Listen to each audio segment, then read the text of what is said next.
හරි. අපි කතා කරගෙන යමු. එතකොට දැන් අපිට කතා කරන්න තියෙන්නේ දේශීය බෙරපද කියලා ගැන.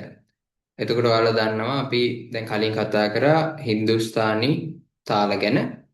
එතකොට මේ ඇවිල්ලා අපේ ලංකාවේ තිබ්බ බෙර වලින් අපි වාදනය කරන තාල තමයි මේ තියෙන්නේ. මේවත් දේශීය බෙරපද කිව්වහම සම්ප්‍රදායන් තුනටම කියන්නේ උඩරට පහතරට සබරගමු කියන සම්ප්‍රදායන් තුනටම අයත් තාලපද තියෙනවා. අපි මේ පාඩම විස්තර කතා කරන්නේ ඔයාලගේ ඕලෙවල් සිලබස් එකෙත් අහන්නේ හුඟක් දුරට උඩරට දේශීය බෙරපද ගැන. එතකොට උඩරට සම්ප්‍රදායට අයත් දේශීය බෙරපද ගැන තමයි අපි කතා කරන්න යන්නේ.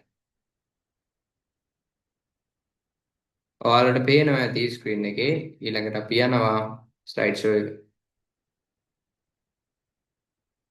ඔයාලා දැකලා තියෙනවද දේශීය තාල ලකුණු කරලා තියෙන තාල ප්‍රස්ථාරවල මෙන්න මේ වගේ කොටස් දෙකක්.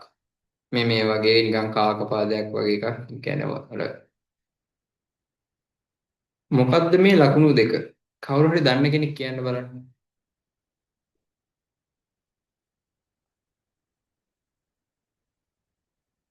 දන්න කෙනෙක් කියන්න බලන්න මොනවාද මේ සංකේත දෙක? මේ දේශීය තාල ප්‍රස්ථාරවල තියෙන කොටස් සංකේත දෙකක්. මොනවාද මේ? සෙනුලි දන්නවද මොනවාද මේ සංකේත දෙක කියලා?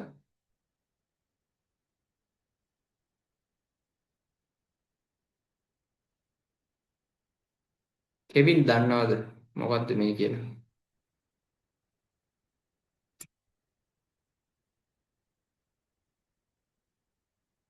හරි.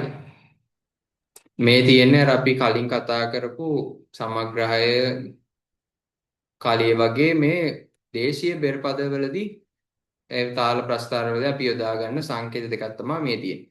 ඒතර පළවෙනි සංකේතය තමයි තිත් කියලා අපි කියනවා. ඒ කියන්නේ තාලම්පට මෙන්න මෙහෙම තියලා මෙහෙම කෙලින්ම වාදනය කරන අවස්ථාවක් තමයි මේ තිත් කියලා කියන්නේ. එතකොට ඊට අමතරව තෙයි කියලා කියනවා මේ දෙවැනියට තියෙන සංකේතයට.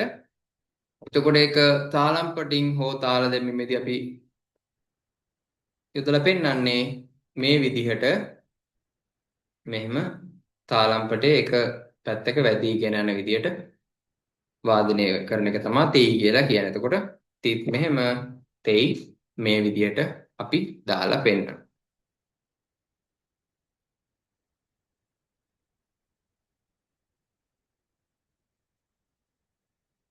අපි මුලින්ම කතා කරනවා මේ දේශීය බෙරපද වලට ආපුවම අපි මේ බෙරපද වලට දැන් අපි කලින් කිව්වා කෙහෙර්වා තාලය, දාදරා තාලය මේ විදිහට. මේ අපේ දේශීය බෙරපද වලට ආපුවම අපිට තියෙන තිත්. අපි අර කලින් කතා කරපු තිත් නෙමෙයි මේ ඇවිල්ලා තිත. තිත කියන්නේ අපේ දේශීය බෙරපද වල තියෙන එක එක වර්ග. තනි තිත තියෙනවා, දෙතිත තියෙනවා, තුන් තිත තියෙනවා, පස් තිත ආදි වශයෙන් තියෙනවා. එතකොට අපි මුලින්ම කතා කරනවා සුළු තනි තිත. ඒ කියන්නේ මාත්‍රා දෙකෙන් දෙකට යන දේශීය බෙරපදය තමයි මේ සුළු තනි තිත කියලා කියන්නේ. එතකොට මේකේ විභාග හතරක් තියෙනවා. විභාග හතරයි මාත්‍රා දෙක බැගින් තමයි ඇදලා තියෙන්නේ. ඔයාලට පේනවා මම අර කලින් කිව්වා. හින්දුස්තානි තාලවලදී දිගටම මාත්‍රා ගණන් කරන් යනවා අපි. හැබැයි මේ දේශීය බෙරපදවලට ආපුහම අපි කොයිම වෙලාවකවත් විභාග අතර එක දිගට මාත්‍රා ගණන් කරන් යන්නේ නැහැ. විභාගෙන් විභාගයට ආපහු නැවත මුල ඉඳලා එකේ ඉඳලා ගණන් කරන්න පටන් ගන්න. එතකොට පළවෙනි විභාගය ඇතුලේ 1 2 ඊළඟට ආයේ ඊළඟ විභාගයට යද්දී අපි ආයෙත් 1 කියලාම පටන් ගන්නවා. එතකොට මේ විදිහට තමයි මේකේ සම්පූර්ණ මාත්‍රා ගණන් අපි ලියන්නේ නැහැ. ගණන් කිරීමක් කරන්නේ නැහැ. විභාගයෙන් විභාගයට තමයි අදාළ මාත්‍රා ගණන් අපි දාන්නේ. එතකොට මේකේ ඊළඟ වෙනස්කම තමයි තාල සංඥා. තාල සංඥා අපි හින්දුස්තානි තාලවලදී ලිව්වේ ටේකාවට යටින් එහෙම නැත්නම් තබ්ලා පදයට යටින්. මේකෙදී මේ ඒ විදිහ වෙනස් වෙනවා. මුලින්ම අපි උඩින්ම ලියන්නේ තාල සංඥාව. ඊට පස්සේ මාත්‍රා අපි දානවා. ඊට පස්සේ තමයි අපි අන්තිමට අවසානයේ බෙරපදය ලියන්නේ. මේකෙදි කොයි වෙලාවකත් අපි ටේකාව කියන වචනේ පාවිච්චි කරන්නේ නැහැ. මේකට අපි කියන්නේ බෙරපදය. එතකොට මේ තියෙන්නේ උඩරට සම්ප්‍රදායට අයත් සුළු තනි තිතේ බෙර පදේ තමයි මේ තියෙන්නේ. එතකොට දොමි කිත කිත දොමි. එතකොට අපි මේක දාලා පෙන්වන්න කිව්වොත් කාට හරි අපි මේ තාලම්පටක් කියලා අපි අත් දෙක හිතුවොත් එහෙම නැත්නම් අපි අතින් දාලා පෙන්වනවා නම් අපි දාලා පෙන්වන්නේ මේක දෝමි කිත කිත දෝමි. ඒ විදිහට තමයි අපි මේ තාලය දාලා පෙන්වන්නේ. එතකොට ඊළඟට අපි යනවා මැදුම් තනිදිත. ඒ කියලා කියන්නේ මාත්‍රා 3න් 3ට යන. එතකොට මැදුම් තනිදිත මේ උඩරට සම්ප්‍රදායටත් එකක්. මේකේ මේ විභාග දෙකක මැදුම් තනිතිතක්. එතකොට මුලින්ම තාල සංඥාව යොදලා තියෙනවා වලට පේනවා තිත් සමා වෙන්න. තේසාර තාල සංඥාව දාලා තියෙනවා උඩින්ම. ඊට පස්සේ මාත්‍රා ගණන අර කලින් වගේම විභාගයක් ඇතුලේ වෙන වෙනම ගණන් කරලා 1 2 3 ආයත් 1 2 3 විදිහට යොදලා තියෙනවා. බෙර පදයේ තියෙනවා දොන්ජින්ත දොන්ජින් sorry දොන්ජි ජීගත දොන්ජි ජීගත ආදී වශයෙන් යෙදිලා තියෙනවා. එතකොට මේක අපි දාලා පෙන්නන්නේ දොන් ජි ජීගත දොන් ජි ජීගත ආදී විදිහට තමයි අපි මේක දාලා පෙන්නන්නේ. එතකොට මේකේ තියෙන්නේ තාල සංඥාව තෙයි කියන තාල සංඥාව. ඇල ඉරක් විදිහට තමයි අපි කෙලියන්නේ. ඊට පස්සේ අපි යනවා මහතනිතිත. මහතනිතිත කියලා කියන්නේ මාත්‍රා 4න් 4ට යන තාලයක්. එතකොට මේක විභාග දෙකක මහතනිතිතක්. එතකොට මේකේ බෙර පදයේ දෙනවා දොදොන්ත තකුදොන් කියලා. එතකොට තාල සංඥාව හැම විභාගෙටම විභාගිකම පළවෙනි මාත්‍රාවට ලියලා තියෙනවා අපි. එතකොට මාත්‍රා ප්‍රමාණය පළවෙනි විභාගය ඇතුලේ 1 2 3 4 ආදී වශයෙන් යෙදෙනවා. ආපහු ආයේ මුලින් ඉඳලා 1 2 3 4 ආදී වශයෙන් මේකේ අපි ගණන් කරලා ලියලා තියෙනවා. එතකොට මේක අපි දාලා පෙන්නන්නේ දොදොන්ත තකුදො දොදොන්ත තකුදො. ඒ විදිහට තමයි අපි මේක දාලා පෙන්නන්නේ. දැන් ඔයාලා මතක තියාගන්න ඕන දෙයක් තමයි සුළු කිව්වොත් මාත්‍රා 2යි මහ කිව්වොත් මාත්‍රා 4යි මැදුම් කිව්වොත් මාත්‍රා 3යි. ආයෙත් කියනවා සුළු කිව්වොත් මාත්‍රා 2යි මැදුම් කිව්වොත් මාත්‍රා 3යි මහ කිව්වොත් මාත්‍රා 4යි. එතකොට මේ අපි ඊළඟට කතා කරන්න යනවා සුළු මැදුම් දෙතිත. දැන් මේ වර්ග දෙකක කලවමක් තමයි තියෙන්නේ. සුළු කියන්නේ මාත්‍රා 2යි මැදුම් කියන්නේ මාත්‍රා 3යි. එතකොට 2යි 3යි 2යි 3යි විදිහට මාත්‍රා යෙදෙන තිත් සුළු සහ මැදුම් කියන තිත් දෙක එකතු වෙලා හැදෙනවා සුළු මැදුම් දෙතිත. එතකොට ඒකේ තාල ප්‍රස්ථාරය එන්නේ මෙන්න මේ විදිහට.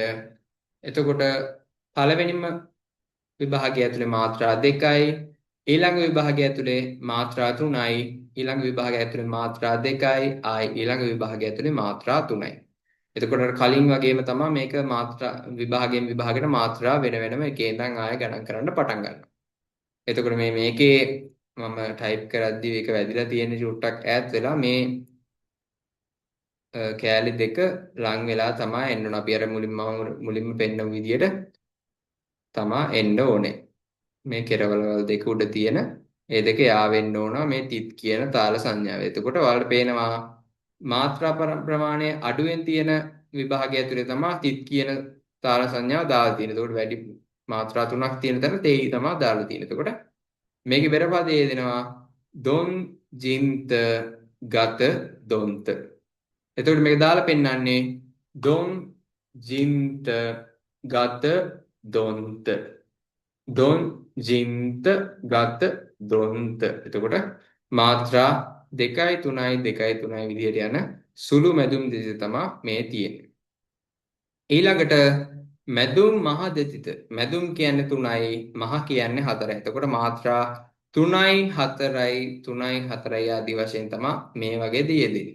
එතකොට කලින් වගේම තමයි මාත්‍රා අඩුවෙන් තියෙන විභාගවලට තාල සංඥා විදිහට තිත් යෙදිලා තියෙනවා. මාත්‍රා වැඩි තැන්වලදී තෙයි යෙදිලා තියෙනවා. එතකොට 1 2 3 1 2 3 4 1 2 3 1 2 3 4 විදිහට මේකේ මාත්‍රා ලකුණු කරලා තියෙනවා. එතකොට බෙර පදයේ දින්නේ දොන්දෝ ජින්ගත jigata dontaku විදිහට. එතකොට මේක දාලා පෙන්නන්නේ dondo jingata jigata dontaku. dondo jingata jigata dontaku. ඒ විදිහට තමයි අපි තාලය මේකේ තාලම් පටින් හෝ අතින් දාලා පෙන්වන්නේ. ඊළඟට අපි යනවා මේක දේශීය බෙරපදවලදී විතරක් අපිට ඉගෙන ගන්න වෙන දෙයක්. ඔයාලගේ සිලබස් එකේ වෙන මේ වගේ තාලයක් නැහැ. හින්දුස්තානී වලවත් කොහෙවත් අපිට ගන්නන්නේ. මේ ඇවිල්ලා සුළු මහ දෙතිත. සුළු මහ කියලා කියන්නේ මාත්‍රා 2යි මාත්‍රා 4යි යන තාලයක්. එතකොට මේක මෙහෙමයි වෙන්නේ. එතකොට පළවෙනි විභාගය ඇතුලේ මාත්‍රා 2යි, ඊළඟ විභාගයේදී මාත්‍රා 4යි, ඊළඟ එකේදී මාත්‍රා 2යි, ඊළඟට මාත්‍රා 4යි. එතකොට පළවෙනි විභාගය ඇතුලේ තිත් සලකුණ යෙදෙනවා, දෙවෙනි විභාගය ඇතුලේ තෙයි සලකුණ යෙදෙනවා, තුන්වෙනි එකේ තිත් ආයේ හතරවෙනි තෙයි. එතකොට මේකේ බෙර පදයේ යෙදෙන්නේ දොන්දෝ දොන් දොන්ජින් ජින් ගජිගත දොන් දොන්ජින් ජින් ගජිගත කියලා තමයි මේක යෙදෙන්නේ. එතකොට මේකේ මාත්‍රා 1යි 2යි ඊළඟ විභාගය ඇතුලේ 1යි 2යි 3යි 4යි ඒ විදිහට තමයි යෙදෙන්නේ. එතකොට මේක අපි අතින් දාලා පෙන්නුවොත් දාලා පෙන්වන්න වෙන්නේ don donjin jin gajigat don donjin jin gajigat ඒ විදිහට තමයි අපිට මේක දාලා පෙන්වන්නේ. මේකට සමාන වෙන. එතකොට බටේට තාල සංඥාවක් අපිට දාලා පෙන්වන්න විදිහක් නැහැ. හැබැයි මේක හැදෙන විදිහක් වෙනම තියෙනවා. ඒක ඔයාලගේ විෂය නිර්දේශය ඇතුලේ නැහැ. ඊළඟට අපි කතා කරනවා මේක තමයි ඔයාලා කලිනුත් කතා කරා දේශීය බෙරපද වලට සමානව යෙදෙන බටහිර තාලය සහ හින්දුස්තානි තාලය අපිට සංසන්දනය කරන්න පුළුවන්. අපි අපෙන් තාලයක් මොකක් හරි ගැන ඇහුවොත් අපිට මෙහෙම කියලා සංසන්දනය කරලා කියන්න බෑ. හැබැයි මේ වගේ සමානකම් තියෙන තාල මොනවද කියලා ඇහුවොත් අපිට කියන්න පුළුවන් වෙනවා. එතකොට බටහිර තාල සංකේතය දිනවා මේකේ පළවෙනි කොටසේ. ඊළඟට තියෙනවා හින්දුස්තානි තාලය. ඊට පස්සෙත් අන්තිමට තියෙනවා දේශීය තිත මොකක්ද කියලා.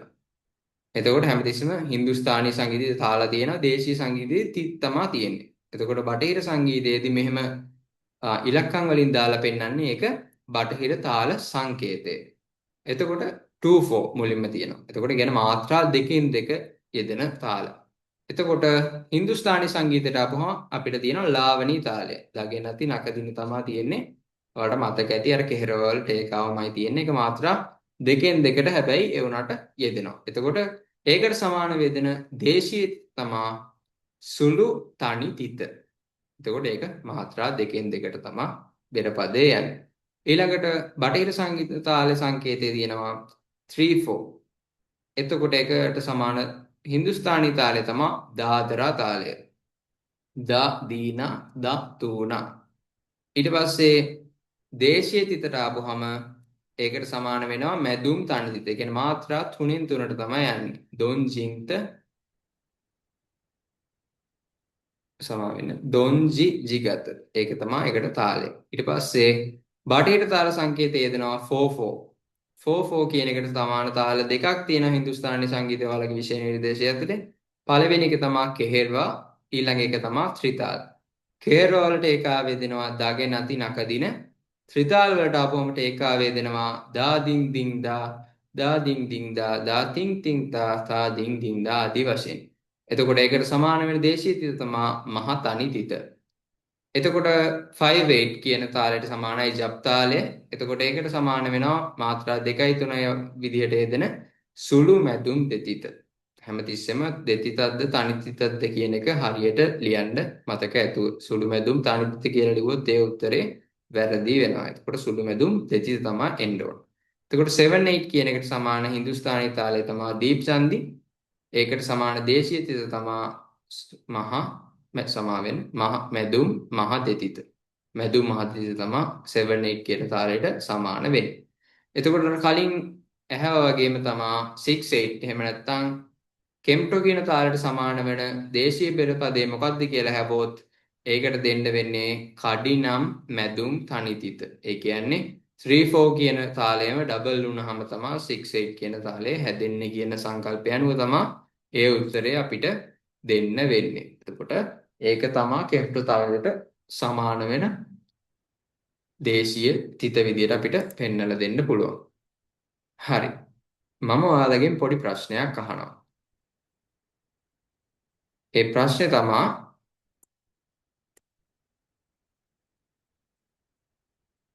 පස් දෙනෙක් ඉන්නව සම්බන්ධ වෙලා මට මේ පස් දෙනාගෙන් කැමති කෙනෙක් උත්තර දීලා කියන්න මම අහන ප්‍රශ්නයක්. කෙහෙරව තාලයෙන් ආවර්ත දෙකක් වාදනය කරාම කෙහෙරව තාලයේ දෙවරක් මෙහෙම කියමුකෝ ආවර්ත දෙකම කෙහෙරව තාලයේ දෙවරක් වාදනය කරාම සෑදෙන සෑදෙන මාත්‍රා ගානට සමාන හින්දුස්ථානී තාලය කුමක්ද?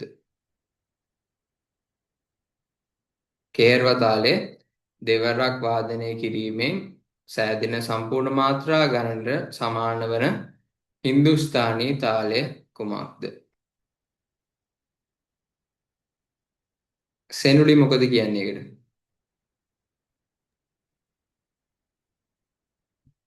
මට ඇහුනේ නැහැ සෙනුලි.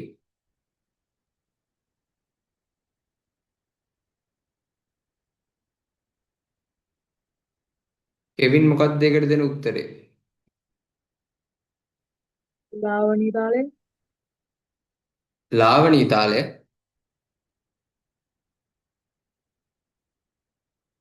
ඕෂධ මොකද කියන්නේ? රුහිරු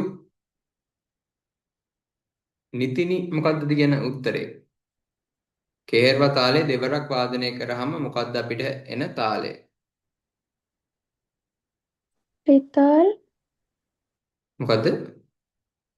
රිතාලයද ත්‍රිතාලය. හරියටම හරි. ඒක තමයි උත්තරේ. මොකද ලාවණී තාලය කියන්නේ මාත්‍රා ගන්න සමානයි. කේහෙරුව වගේම තමයි මාත්‍රා 8යි තියෙන. ඒකේ විභාග බෙදෙන විදිය තමයි වෙනසක් ඇති වෙන්නේ.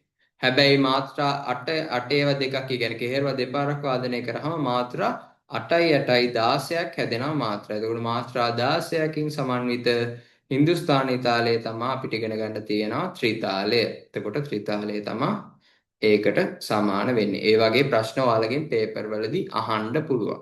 ඒ හින්දා ඒ ගැන අවබෝධයෙන් ඉන්න.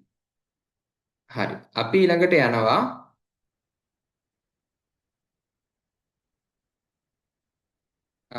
පාස් පේපර් එකකට. අපි බලමු පාස් පේපර් එකක් අරගෙන ඒ වගේ මොනවාද අහලා තියෙන්නේ කියලා මේ ආශ්‍රිතව ප්‍රශ්න මොනවාද අහලා තියෙන්නේ කියලා අපි බලමු.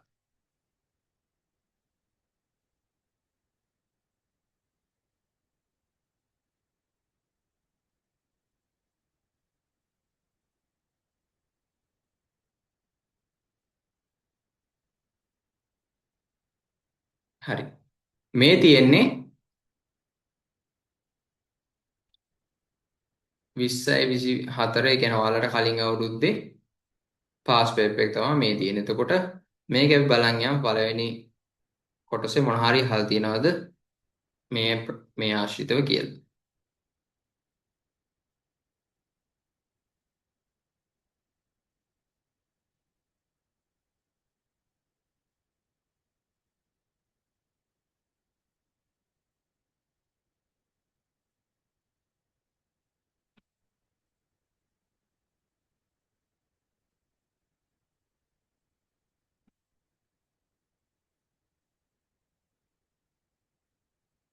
හරි. මෙතන මේ 14 වෙනි ප්‍රශ්නය අහනවා. ඔයාලට පේනවා තා සහ තින් යන අවනාද්‍යක්ෂර දෙවර්ගයේම ඇතුළත් තාලේ යුගලය සහිත වර්ණය තෝරන්න කියලා. මොකද්ද ඒකට උත්තරේ එන්නේ?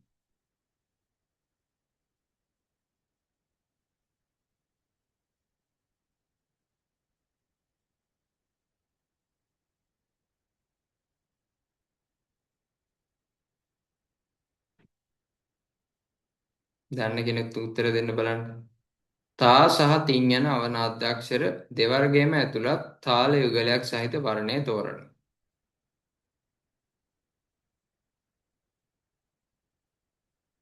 කෙවින්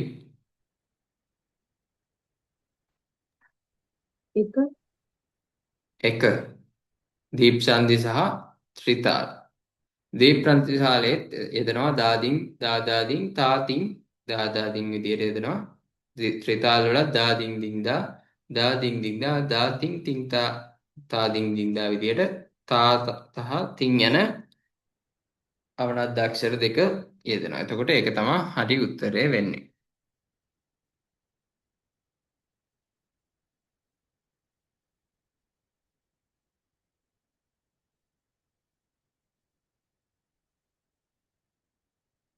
අපි බලමු දෙවෙනි කොටසේ මොනවද අහලා තියෙන්නේ කියලා තාල වලින්. පළවෙනි ප්‍රශ්නේ නම් නැහැ තාල සම්බන්ධයෙන් ප්‍රශ්නයක් මුකුත් ඇවිල්ලා.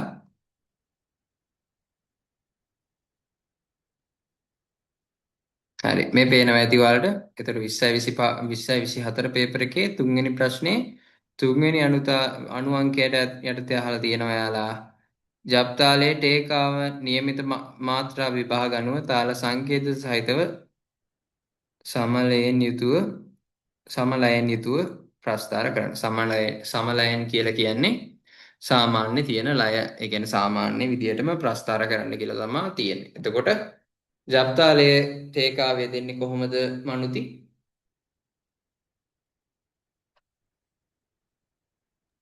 දීනා දීපින හරි. දින දිදින විදියට තමයි ජප්තාලේ මාත්‍රා ගණන සමාවෙන ටේකාවේ දෙන්නේ. එතකොට ඒක හරි විදියට තාල සංකේත දාලා ප්‍රස්තාර කරන්න තමයි තියෙන්නේ. අපි යමු 23 අවුරුද්දේ පේපර් එකට.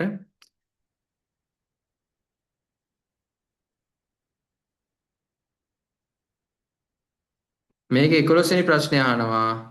දා සහ නා යන අවනග්ද අක්ෂර දෙවර්ගයේම යෙදෙන තාල දෙකක් ඇතුළත් වර්ණය තෝරන්න. දා සහ නා යන අවනග්ද අක්ෂර දෙවර්ගයේම යෙදෙන.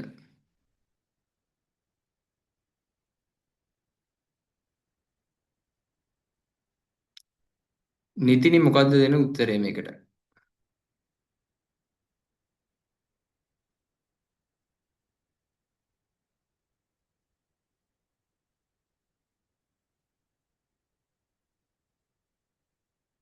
දෙක දෙවෙනි උත්තරේ දාදරා. දාදරා තාලේ දාදීනා දාතුනා. එතකොට දා සහ නා කියන අක්ෂර දෙකම තියෙනවා. කෙහෙර්වා දාගේනාති නාක දීන. එතකොට ඒ දෙකේම දා සහ නා අක්ෂර තියෙනවා. එතකොට ඒ උත්තරේ තමයි හරි උත්තරේ වෙන්නේ. ඊළඟට අහන 12 වෙනි ප්‍රශ්නේදී හින්දුස්ථානි තාල පිළිබඳ සැලකීමේදී මාත්‍රා තුනකින් යුත් විභාග එකක්වත් නොයෙදෙන තාලය තෝරන්න. මාත්‍රා තුනකින් යුත් විභාග එකක්වත් නොයෙදෙන තාලය තෝරන්න.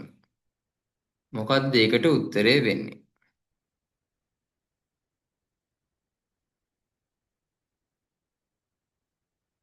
ඊට මොකද්ද දෙන්න උත්තරේ මේකට? ඖෂධ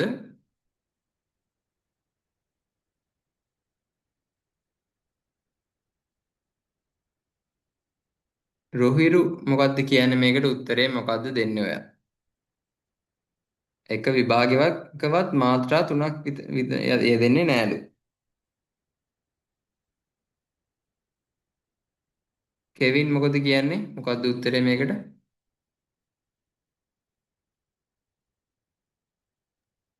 හතර හතර. හතර කියන්නේ කෙහෙරව. කෙහෙරවල මාත්‍රා හතර ගානේ තමයි හැම විභාගයකම යෙදෙන්නේ. එතකොට දාදරා ගත්තොත් 3න් 3 යන්නේ. එතකොට ජප්තාලේ ගත්තාම 2යි 3යි. එතකොට 3 යෙදෙන විභාග තියෙනවා. දීප්චන්දි ගත්තම 3යි 4යි. එතකොට ඒකෙත් මාත්‍රා 3 ගානේ යෙදෙන විභාග තියෙන. එතකොට කෙහෙරවා තාලය තමයි මේකට උත්තරේ වෙන්නේ.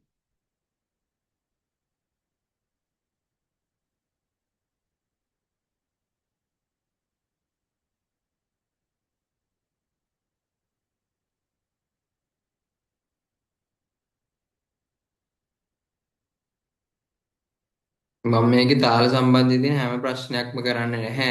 ඔයාලට පුළුවන් මේ පේපර් එක මම දාන්නම් group එකට මේ papers ඔක්කොම papers පහම දාන්නම්. එතකොට මේකත් එක්ක බලලා ඔයාලා කරන්න paper එක ඔයාලට උගන්වපු දේවල් එක්ක මොන හරි ගැටලුවක් තියෙනවා නම් මගේ මැසේජ් එකක් දාලා ගෲප් එකට දාලා හරි අහන්න.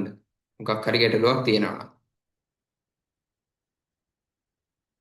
හරි. මෙතන මේ පේන 18 වෙනි ප්‍රශ්නේ මේගොල්ලෝ උඩින් දීලා තියෙන ස්වර ප්‍රස්තාරයක්. ඒකට අදාළව තමයි ප්‍රශ්නේ අහන්නේ. එතකොට මේගොල්ලෝ අහනවා මේකෙදී ඉහත ස්වර ප්‍රස්තාරයට අදාළ හින්දුස්ථානි තාලය වන්නේ. රුහිරු මොකද්ද මේ ස්වර ප්‍රස්තාරයට අයත් වෙන තාලය? හින්දුස්ථානි තාලය මොකද්ද? රුහිරු මාව ඇහෙනවද ඔයාලට?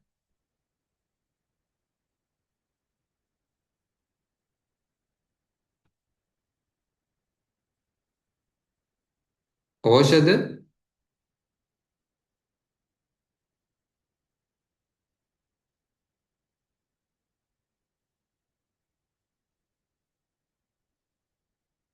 හරි මට නිතිනි කියන්න බලන්න මොකද්ද මේකට හරියන හින්දුස්ථානි තාලය කියලා?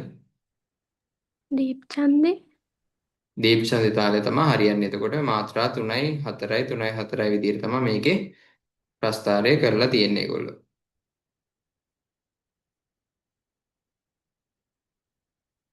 දෙවෙනි කොටසට ගියාම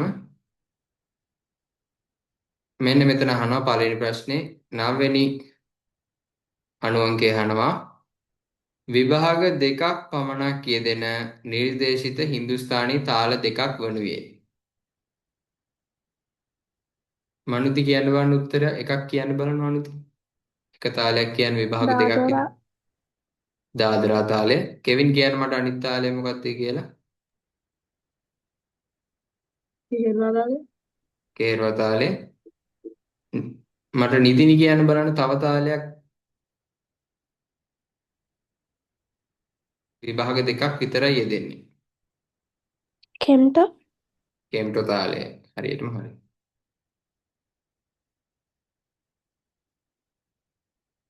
එතකොට මේ 2024 පේපර් එකේ අහලා තියෙනවා තුන්වෙනි ප්‍රශ්නේ තුන්වෙනි අණුවංකය ඇතුලේ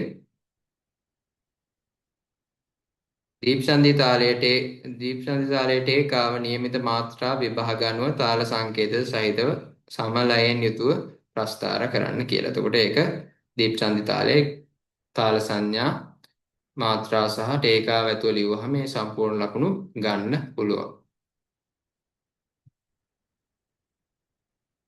හරි ඊළඟට අපි යනවා 20යි 22 පේපර් එකට.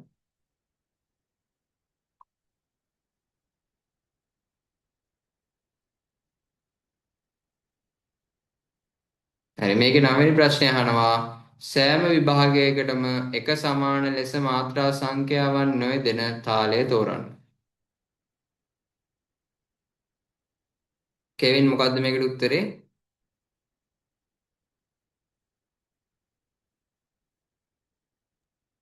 හතර උත්තර. ජප් තාලය තමයි මාත්‍රා වෙනස් විදියට විභාගවල යෙදෙන්නේ. හරි මේ 10 වෙනි ප්‍රශ්නේ තියෙනවා මම මේකත් එක්කම පොඩි තොරතුරු ටිකක් ඔයාලට කියලා දෙන්න. දැන් අපි කලින් කතා කරා මේ හින්දුස්ථානි තාල හැමතිස්සෙම වාදනය කරන්නේ තබ්ලාවෙන් එහෙම නැත්නම් පකාවාජයෙන්. හුඟක් බහුලවම දැන් මේ වෙද්දි තබ්ලාවෙන් තමයි මේවා වාදනය වෙන්නේ. පකාවාජයටදී ඒ අදාළ තාලාක්ෂර වෙනස් වෙනවා. එතකොට මේ තබ්ලා තාල තමයි අපි ඉගෙන ගන්න හින්දුස්ථානි තාලවල. එතකොට තබ්ලාවේ ඔයාලා දන්නවා කොටස් දෙකක් තියෙනවා.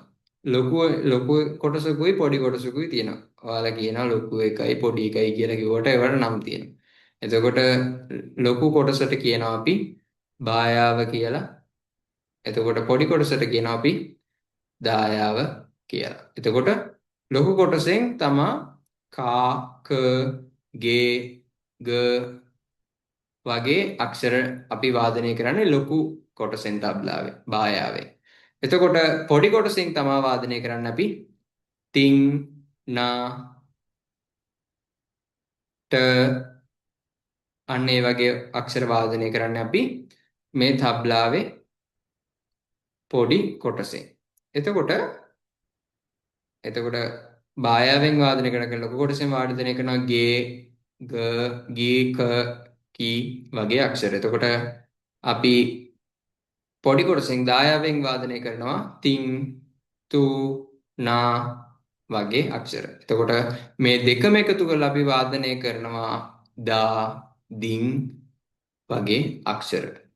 එතකොට මට මේකට උත්තරයක් කියන්න දෑතින් වැයෙන අවනද්දාක්ෂර සංඛ්‍යාව සහ එක් අතකින් වැයෙන අවනද්දාක්ෂර සංඛ්‍යාව සමාන වන නිර්දේශිත තාල ඇත. එවැනි තාල දෙකක් ඇතුළත් වර්ණය තෝරන්න. මෙහෙම එකක් දුන්නොත් ඔයාලට එතකොට කරගන්න පුළුවන්ද? මොකද්ද ඔයාලා හිතන විදිහට උත්තරේ?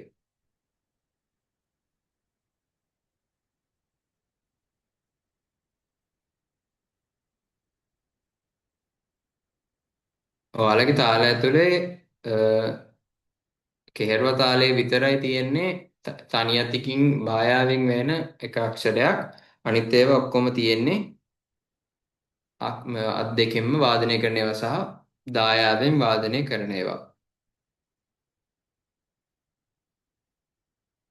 හරි. මේකට උත්තරේ ඔයාලා මට WhatsApp group එකට දාන්න. මම මේ ප්‍රශ්නේ WhatsApp group එකට දානවා. හිතලා බලලා හොයලා මේක මොකද්ද උත්තරේ එන්නේ කියලා මට කියන්න. හරි. ඔයාලට මොන හරි ප්‍රශ්න අහන්න තියෙනවද අද පාඩම සම්බන්ධයෙන්?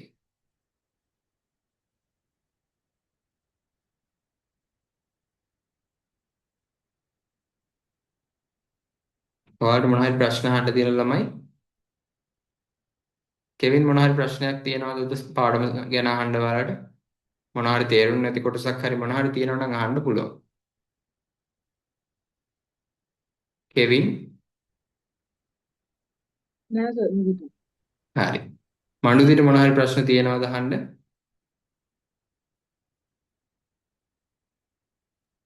අනුතාල කියන්නේ මොනවද? මොකද?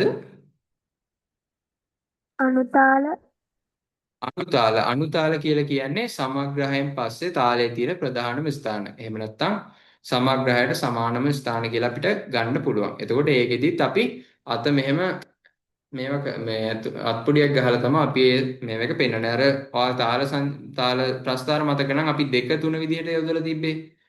ඒ කියන්නේ මුලින්ම සමග්‍රහය දින ඊට පස්සේ 2 3 කියලා තියෙනවා අංක දෙකකින් අපි දානවා තාල සංඥාවක්. එතකොට ඒවට තමයි අනුතාල ස්ථාන කියලා අපි කියන්නේ.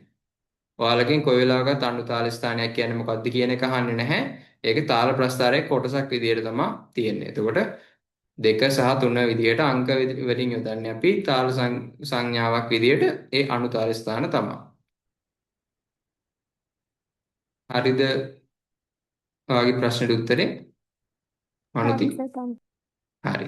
මොන හරි තියෙනවා නම් ඔයාලට ඕන වෙලාවක අහන්න. නිතිනි මොනවද ඔයාලට තියෙන ප්‍රශ්න? මොන හරි ප්‍රශ්න තියෙනවද අහන්න?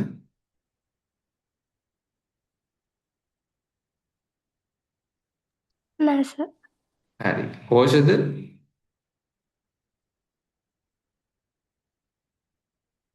හරි. එහෙනම් අද පාඩම අපි මෙතනින් නවත්තනවා. ඔයාලට මොන හරි තියෙනවා නම් group එකේ හරි ඕෂධරත් ප්‍රශ්නයක් නැහැ කියලා කියනවා. හරි. එතකොට ඔයාලට මොන හරි ප්‍රශ්න මොන හරි ගැටලු තියෙනවා නම් ඔයාලට group එකට දාන්න පුළුවන්. group එකෙන් ඔයාලා අහන්න. හරි. එහෙනම් ආයිබෝන් ළමයි සුබ රාත්‍රියක්.